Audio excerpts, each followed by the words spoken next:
आधीच आसमानी संकटांनी ग्रासलेला विदर्भातील शेतकरी तर दुसरीकडे आघाती देशातील युद्धाचा परिणाम थेट जो पडलाय तो म्हणजे इंधनावर आणि त्या इंधनाच्या अभावी पावसाळ्यापूर्वी करावयाचे जे शेतीचे कामं आहेत त्यावर कुठेतरी शेतकऱ्यांना मोठा परिणाम जाणवत असल्याचं पाहायला मिळत आहे. इंधनाच्या अभावी जर शेतीचे जे पेरणीपूर्वीचे कामं आहेत त्यावर मोठा एक परिणाम जो आहे त्यामुळे जे बहुतांश जे यंत्रणा आहेत शेतीचे ते ठप्प असल्याचं विदारक चित्र समोर पाहायला मिळत आहे.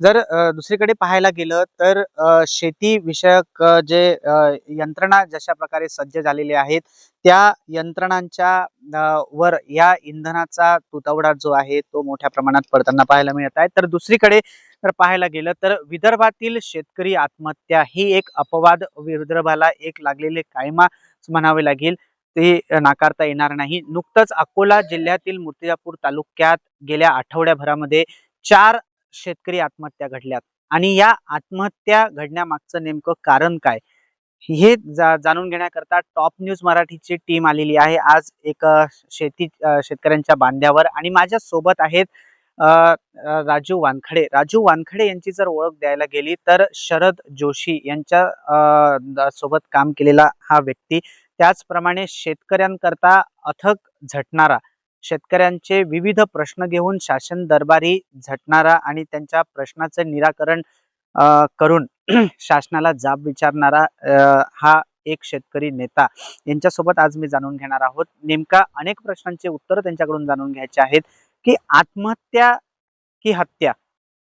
त्याचप्रमाणे जर पाहायला गेलं तर पीक विमा कंपन्यांकडून होणाऱ्या शेतकऱ्यांची फसवणूक असेल अथवा हमीभाव कायदा या विषयावर माझ्यासोबत आहेत राजू वानखडे.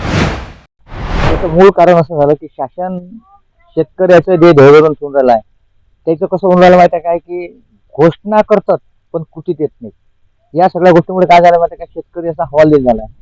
आणि सगळ्यात महत्वाची गोष्ट अशी झाली आहे की हा जो गरीब शेतकरी आहे, जो आपण 4-5 एकरच्या आत्मला अल्पभूधारक शेतकरी ज्याला म्हणू आपण, ज्याला नितांत गरज आहे शेतकऱ्या गोष्टीची, तो शेतकरी काय झाला माहिती आहे काय की 1 वर्षापासून कर्जमाफीची घोषणा झाली आहे, अजून प्रत्यक्षात कर्जमाफी नाही आहे. आता खरीपाची पेरणी आली आहे, एकीकडे हवामान अंदाजक सांगतात की जून महिन्यातच पाणी येणार आहे. तो बिचारा त्याच्या घरचं काम करावं की त्याचं याचं करा, या गोष्टीवर तो हवालदिल होऊन आत्महत्येवर टोकाचं पाऊल घेऊन राहिला आहे. या सगळ्या गोष्टीला कारणांतर एकच आहे, महत्वाची गोष्ट म्हणजे एक तर प्रशासनाचा जो निर्णय आहे की नाही तो असा कसा आहे, पायाला जखम झाली डोक्याला इलाज करतात. हे जे पोटतिडकी मदत ते देऊन राहिली की नाही, 2000 घ्या, 1000 घ्या, 3000 घ्या, याच्यामुळे काय होणार माहिती काय, जसं एक तुम्हाला उदाहरण देतो की अमेरिकेच्या अध्यक्षानं त्याच्या पार्लमेंटमध्ये प्रश्न केला त्याला किंवा लोकशाहीची व्याख्या काय आहे, लोकशाहीची व्याख्या काय असताना लोकशाही प्रधान भारत कसा काय, तर तिथं त्यांनी दुसऱ्या दिवशी काय केलं माहिती का, एक पंख काढलेला कोंबड्याचं पिलू आणलं रक्तबंबाळ झालेलं, त्या संसदेच्या पेसमध्ये सोडलं. त्या पेसमध्ये सोडल्यावर ते संसदेचे खासदार आणि ते सगळे पाहून राहिले की हे काय आणलं उदाहरण दाखवलं. तर ते जेव्हा त्या राष्ट्राध्यक्षानं वाटीत जेव्हा दाणे घेतले आणि ते दाणे त्या कोंबडीच्या पुढे टाकत नेले, तर त्या रक्तबंबाळ झालेलं कोंबडीचं पिलू त्याही अवस्थेत दाणे टिपून आली. तशी अवस्था आमच्या शेतकऱ्याची केली आहे. किंवा जेव्हा जेव्हा शेतकऱ्याची अवस्था खराब होते तेव्हा त्याला 2000 पॅकेज येते, जेव्हा जेव्हा त्याला अवस्था खराब होते तेव्हा त्याच्या बायकोचे 1500 येतात. म्हणजे हा त्या पंख काढलेला पक्षासारखा केला आहे आणि त्याला ठोस काही हे नाही आहे. बँकाचे ध्येय धोरण क्लिअर नाही आहेत. पीक विम्याचं आता आपण नेमकं बोलला, नेमकं पीक विम्याकरता अपवाद कोण ठरत आहे? पीक विम्यासाठी सगळ्यात जर अपवाद असेल तर मी तर असं म्हणतो की बा शासन आणि विमा कंपनी याचं 100% साठेल होत आहे. आपण ज्या जागेवर उभा आहोत त्या जागेवर नागपुरी मंडळ आहे आणि आपला ट्रॅक्टर जो उभा आहे ते मूर्तीवर मंडळ आहे. इथं जर समजा इथं 300 रुपयाने विमा आहे त्या ट्रॅक्टर पाशी ते सर्कल विम्यात नाही आहे, असं शक्य होऊ शकते काय?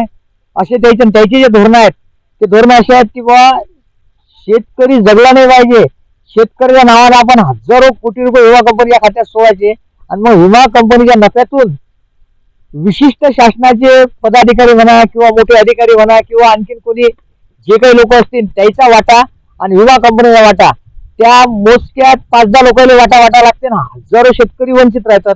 म्हणजे त्याचं कसं चालू म्हणतं का की या शेतकऱ्याच्या टाळीवर तर लोणी शासन आणि विमा कंपनीचे मालक खाऊन राहिले.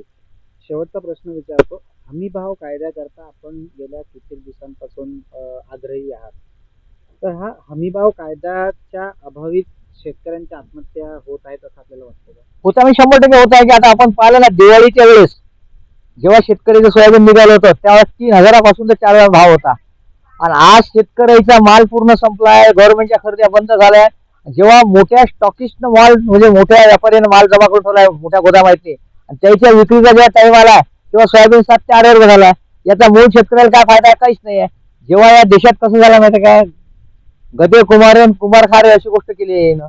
शेतकरी बिचारा रक्त ओकतो आणि त्याची 4.5 महिन्यात मोठे व्यापारी खाऊन घेतात आणि काही भेटत नाही. काय करायला हवं असं आपल्याला वाटतं? या गोष्टीसाठी एकच ठोस उपाय आहे की शासनानं कृती करावी. जो आपण जो मूलभूत कार्यक्रम सांगितला शेतकऱ्याचा, मी स्वतः 25 वर्षापासून रिसिडेंटली शेतकरी आहे शेतावरचा. या शेतकऱ्याला शेतात रस्ता पाहिजे, याला हमीभावाचा कायदा पाहिजे. आता आपण या परिसरात उभं आता ऊन आहे म्हणून, नाही इथं तुम्हाला आता हरणं डुकरं रोही सगळे दिसतात की बुवा पीक पेरल्यावर त्याचं संरक्षण नाही केलं तर काहीच नाही. म्हणून इथं चांगली एक कंपाऊंडची स्कीम राबवा.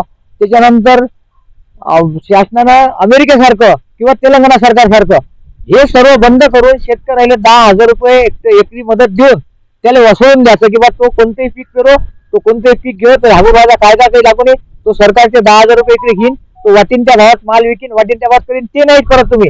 आमच्या नावानं पैसे जमा करायचे आणि त्याच्यात तुम्ही वाटप करायचं. या शाळेत आपण शिकलो नाहीये.